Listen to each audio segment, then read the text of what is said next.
My father was a big man, and there was something about his bigness, especially if you're a child in the South. I'd watch my father and men like my father. Black Southern men seemed incredibly big, especially the ones who knew about the heat, labored in the heat.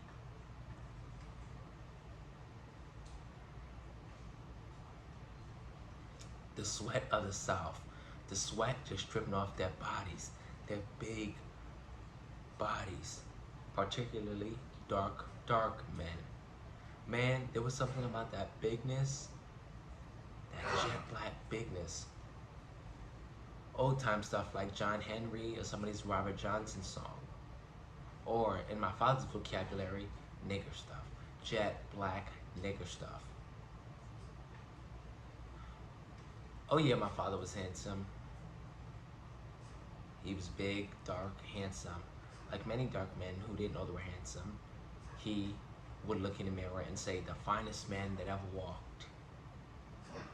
He would laugh, but he really wouldn't. I'd watch him and the laughter would disappear. Then he'd turn to rather on me, and I was about 9, maybe 10, but I think I was 9.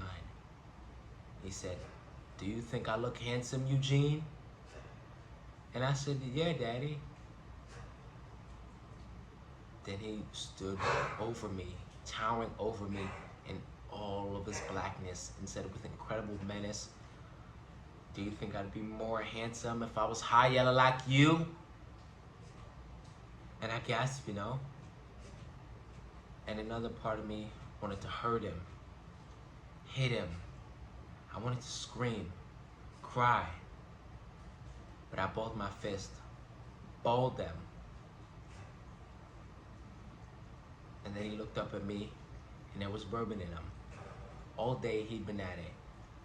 He, my father, Robert Gaines, as he referred to himself in his bourbon, got real mad, real mad.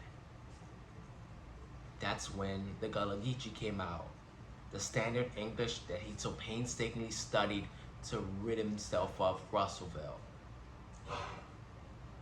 That thing in him that would make him feel as if he was the darkest and ugliest of all men, and in turn, he would throw it back on me.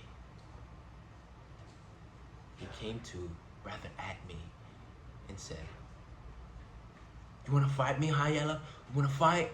I think your best bet, High Yellow, is to get out of my face before I hurt you. I will knock your High Yellow red ass down. I looked up at Daddy's face, his dark, mysterious, handsome face, and he looked up at my live face. My eyes were very open, very wide, and the night before us became very thick between us. My light face looked up at his dark one, and I winced, actually winced, because as small as I was, and as terrified as I was, I also hated him. And somehow, we both knew that my hatred was stronger than his 6'4" frame, and his physical stature meant nothing at all.